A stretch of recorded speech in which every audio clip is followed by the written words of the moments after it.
ये शरीर में वो स्थान है जहां से जीवन भ्रूण में उतरता है। तो ये है ब्रह्मरंध्र।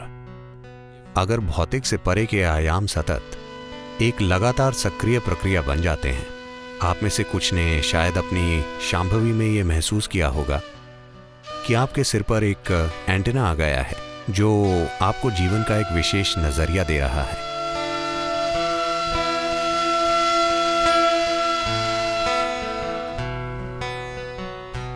अगर आपके घर में एक नवजात शिशु है तो आप देखेंगे कि कपाल का एक विशेष हिस्सा पूरा नहीं बना है। क्या आपने ध्यान दिया है? तो बच्चे को कोमलता से संभालना होता है। वहां पर सिर्फ त्वचा होती है, कोई हड्डी नहीं होती।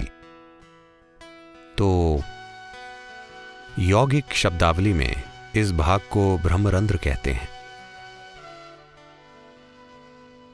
रंध्र का मतलब होता है एक मार्ग, जैसे छोटा छेद या सुरंग का मार्ग, तो इसे ब्रह्मरंध्र कहते हैं।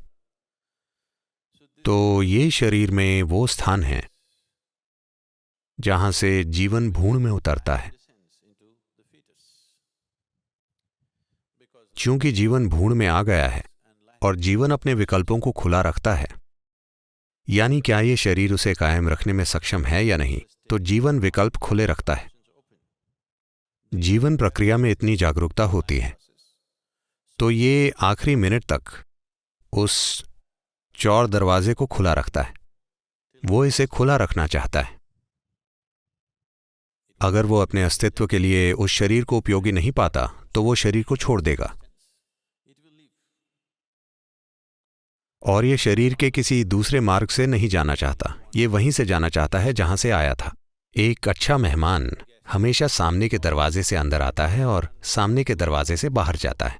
अगर वो सामने के दरवाजे से आता है और पीछे के दरवाजे से बाहर जाता है तो मतलब उसने आपका घर साफ कर दिया है। So he wants to go out to the same door, so he keeps it open till the last minute. He wants to keep his choices. तो वो उसी दरवाजे से बाहर जाना चाहता है तो वो उसे खुला रखता है। आखिरी मिनट तक वो अपना विकल्प बरकरार रखना चाहता है। ऐसे कई मामले हैं। अगर यहाँ डॉक्टर या प्रस्तुति विशेषज्ञ हैं तो आपको पता होगा कि ऐसे तमाम मामले होते हैं जहाँ सभी चिकित्सा मापदंडों के अनुसार भ्रूण स्वस्थ था, सब कुछ ठीक था, पर किसी कारण से एक मृत शिशु पैदा हुआ, बस इसलिए क्योंकि अंदर मौजूद जीवन अभी भी चुन रहा था। अगर उसे लगता है कि ये शरीर गलत तरह का बन रहा है, जीवन की अपनी कर्म संरचना है और भ्रूण में माता पिता का कर्म है, तो हालांकि वो अपने चुनाव से ही आया है, बात बस ये है 90% या उससे ज्यादा मौकों पर यह सही होता है, पर जीवन इस बात के प्रति सचेतन है कि ये कभी कभी गलत चुनाव कर सकता है। तो यही कारण है कि गर्भावस्था के दौरान एक गर्भवती महिला के आसपास एक अलग तरह का वातावरण बनाने के लिए बहुत सी सावधानियां बरती जाती थीं। अब हम ये सब छोड़ रहे हैं। आज गर्भवती महिलाएं काम पर जाती हैं, सिनेमा जाती हैं, वे सभी जगह जाती हैं। ऐसी चीजें अब नहीं की जाती हैं। ये सिर्फ इस उम्मीद से किया जाता था कि Something better than who both of you are comes into your womb. आप दोनों से बेहतर प्राणी आपके गर्भ में आए। आप जानते हैं कि मैं क्या कह रहा हूं? आप पति पत्नी हैं, आपके कुछ खास गुण हैं। आप चाहते हैं कि आपका बच्चा बस आपकी तरह नहीं बल्कि आपसे ऊंची गुणवत्ता का हो। आपसे बेहतर प्राणी आपके गर्भ में आना चाहिए। उस वजह से गर्भावस्था के एक खास चरण के बाद एक पति को भी उस महिला को देखने की अनुमति नहीं थी, क्योंकि उसे आराम और खुशहाली की एक खास अवस्था में रखना होता था। एक खास तरह के विचारों के साथ, एक खास तरह के वातावरण में, हर तरह से उसके सिस्टम को खुश रखने की कोशिश होती थी। सही तरह की सुगंध, ध्वनियां, मंत्र, भोजन, हर चीज, ताकि उसका शरीर एक ऐसी अवस्था में हो जिससे सही किस्म के प्राणी को निमंत्रण दे। शायद आज की दुनिया में इन सब चीजों का सवाल ही नहीं उठता।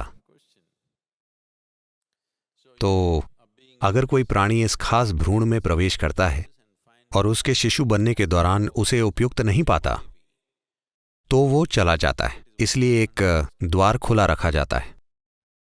तो ये ब्रह्मरंध्र है। और एक दिन जब आप शरीर छोड़ते हैं उस समय भी आप किसी भी मार्ग से जा सकते हैं, लेकिन अगर आप ब्रह्मरंध्र से जाते हैं तो ये जाने का सबसे अच्छा तरीका है। अगर आप सचेतन रूप से शरीर के किसी भी हिस्से से जाते हैं तो ये ठीक है, लेकिन अगर आप ब्रह्मरंध्र से जा पाएं तो ये प्रस्थान करने का सबसे अच्छा तरीका है। तो चूंकि इस बारे में बहुत सी बातें होती हैं तो इस बारे में किताबें लिखी गई हैं। एक बात यह है कि इसकी काफी संभावना है कि हो सकता है कि कोई इंसान अपने सिर के ऊपर या माथे के बीच में चीजों की कल्पना करना शुरू कर दे। वे कई चीजों की कल्पना करते रहते हैं। आपको यह समझने की जरूरत है कि आप जहां भी अपने मन को केंद्रित करते हैं वहां कुछ हलचल होगी।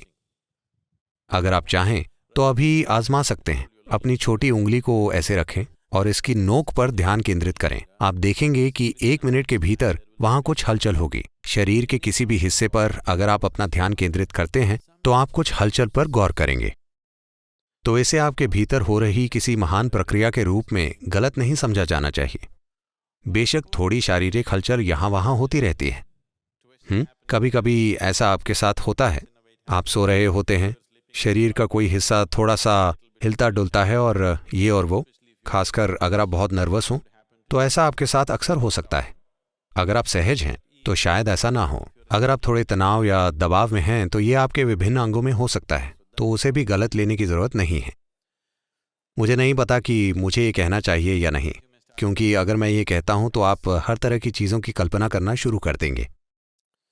अगर आप ध्यानमय हो जाते हैं, जो कि आप बन रहे हैं, जब आप शांभवी करते हैं, मुझे ये नहीं कहना चाहिए, ये हर तरह की चीजों को जन्म देगा, क्योंकि लोगों की कल्पना बहुत प्रचंड होती है। मैं हमेशा उन्हें ऐसा कुछ भी बताने से बचता हूं जो उनके अनुभव में नहीं है, क्योंकि वो हर तरह की चीजों की कल्पना करना शुरू कर देंगे। वैसे भी अगर आप खुद के साथ ऐसा मत कीजिए, ये जरूरी नहीं है।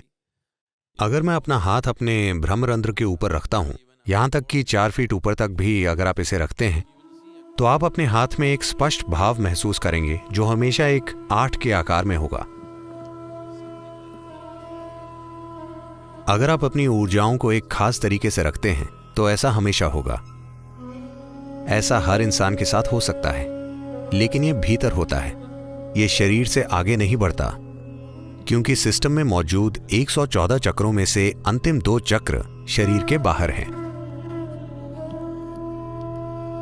अगर भौतिक से परे आयाम सतत एक लगातार सक्रिय प्रक्रिया बन जाते हैं, आप में से कुछ ने अपनी शांभवी में कुछ पल के लिए यह महसूस किया होगा कि आपसे परे की कोई चीज सक्रिय हो गई है।